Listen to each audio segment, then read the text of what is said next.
हिमाचल के ऊपरी क्षेत्र के किसान बागवानों ने बर्फबारी, ओलावृष्टि और तूफान से फसलों को हो रहे नुकसान की भरपाई के लिए मुआवजे की मांग उठाई है।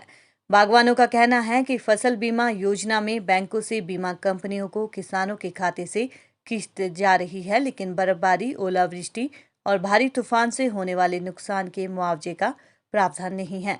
सरकार इस मामले में मध्यस्थता कर किसानों को मुआवजा दिलाए। इस बार हिमाचल के ऊपरी क्षेत्र के कई इलाकों में अप्रैल मई में बर्फबारी और उसके बाद ओलावृष्टि और तूफान से नकदी फलों और फसलों को भारी नुकसान पहुंचा है। किन्नौर जिला के निचले हिस्से चौरा आदि और शिमला जिला के गौरा, 12-20, 6-20, ननखड़ी, कुल्लू के आनी और निरमंड में इससे नुकसान हुआ है। बागवानों का कहना है कि अब भी ओलावृष्टि कई स्थानों पर जारी है। इस आपदा से सेब, पलम, खुमानी, बादाम, चेरी और अन्य फसलों को भारी नुकसान पहुंचा है। सरकार से लोगों ने कोरोना के इस दौर में जीवन यापन के लिए नुकसान की भरपाई की मांग उठाई है। बागवानों का कहना है कि फसल बीमा योजना के तहत बैंकों से बीमा कंपनियों को किसानों के खाते से किस्त जा रही है, लेकिन बर्फ, ओलावृष्टि और तूफान से हुई नुकसान बीमा में कवर नहीं है। इसलिए सरकार मध्यस्थता कर किसानों को बीमा कंपनियों से मुआवजा दिलाए। किसानों का ये भी कहना है कि हिमाचल प्रदेश राहत मैनुअल में भी बर्फबारी, ओलावृष्टि और तूफान से होने वाले नुकसान पर राहत का प्रावधान नहीं है। इसलिए राहत मैनुअल में भी संशोधन किया जाए। किन्नर कैलाश ज्वेलर्स, मेन बाजार, Rampur Bushahr, district Shimla. 100% hallmark jewellery showroom. अप्रैल मई में हिमाचल प्रदेश के जो रामपुर तहसील है, निरमंड है, ननखरी है और अन्य में यहाँ पर भारी नुकसान हुआ ओलावृष्टि, बर्फबारी से, और जो भारी बारिश हुई है, आंधी तूफान भी चला है। तो जितना चाहे प्लम है, सेब है, खुरमानी है, जो भी ओलावृष्टि और इन चारों चीज़ों से नुकसान हुआ है, सरकार उनको मुआवजा दे। दूसरा इम्पॉर्टेंट चीज़ है कि जो किसान है, जो बैंकों में वो पैसा रखता है, तो उसका बीमा जो है, फसल बीमा जो योजना के तहत उनका इंस्टॉलमेंट काटी जाती है, प्रीमियम काट लेते हैं बैंक। लेकिन इसमें ये चीज़ें है ही नहीं है। भारी बारिश हो, ओला से हो या बर्फबारी से, उसमें प्रावधान ही नहीं है कि भाई इस नुकसान का भी किसानों को जो है वो कंपनसेशन देगी कंपनियां।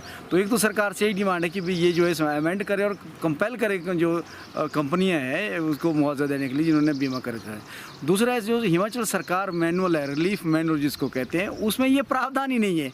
जो ये ओला है, स्टॉर्म है या फिर बर्फबारी है, भारी बारिश हुई है, उससे जो फसलों को नुकसान होता है, चाहे फल है या बाकी फसलें, उसमें भी प्रावधान नहीं है। तो प्रदेश सरकार उसमें अमेंड करे और किसानों को इसका लाभ मिलना चाहिए, जो कंपनसेशन करे सरकार। ये हमारा सरकार से डिमांड है। पूर्व जिला परिषद सदस्य एवं माकपा नेता बिहारी सेवगी ने बताया कि अप्रैल मई में पहले बर्फ और फिर ओलावृष्टि हुई है, जिससे सेब और अन्य फलों और फसलों को नुकसान पहुंचा है। सरकार किसानों को राहत प्रदान करे। उन्होंने कहा, किसानों का बैंकों के माध्यम से बीमा कंपनियों को फसल बीमा की किस्त जा रही है, लेकिन बर्फ, ओलावृष्टि और तूफान से हुए नुकसान की भरपाई का प्रावधान नहीं।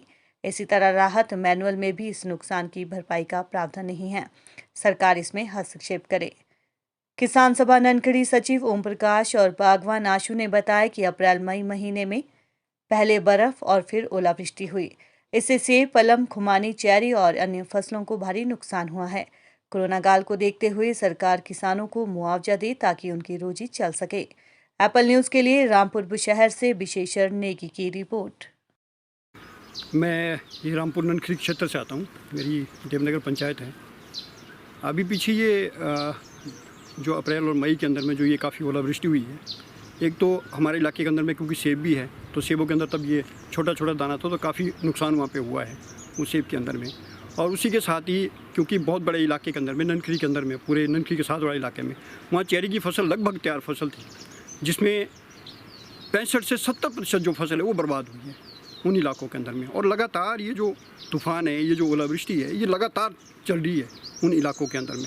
अभी कल भी बारिश हुई है और निचले इलाकों में, खास करके जिन इलाकों से मैं आता हूँ, उस इलाके के अंदर में तो अभी जो ये पलम की और जो ये खुमानी की फसलें थी, ये बर्बाद हुई है।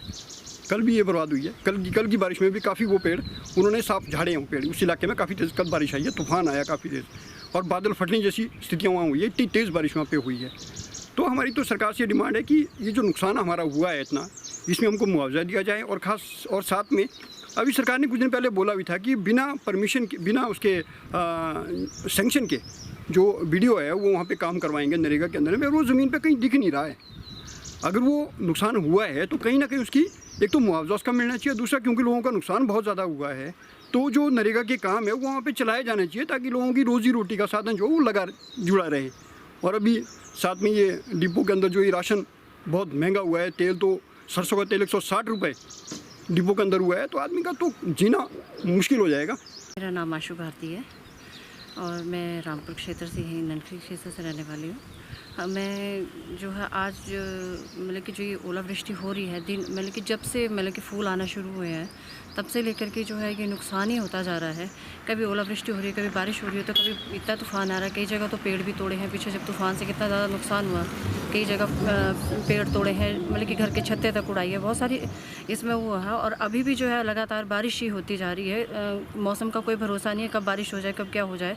और साथ में ओलावृष्टि हो रही है, जैसे ननखरी जैसे क्षेत्र है वहाँ तो हमेशा ओलावृष्टि हो जाती है, बारिश होने के बजाय वहाँ पर ओलावृष्टि होती है। तो उसकी वजह से जो नुकसान हो रहा है, हम सरकार से डिमांड करते हैं कि जो ये नुकसान हो रहा है उसकी जो है भरपाई की जाए और जो किसानों को जो है वो मुआवजा दिया जाए। और जिस तरह से जो ये मतलब कि दिन प्रतिदिन महंगाई भी बढ़ती जा रही है, किस तरह से जो ये राशन भी डिपो में महंगा कर दिया है, कम से कम सरकार को इस चीज़ के बारे में सोचना चाहिए कि जो ये डिपो में भी राशन महंगा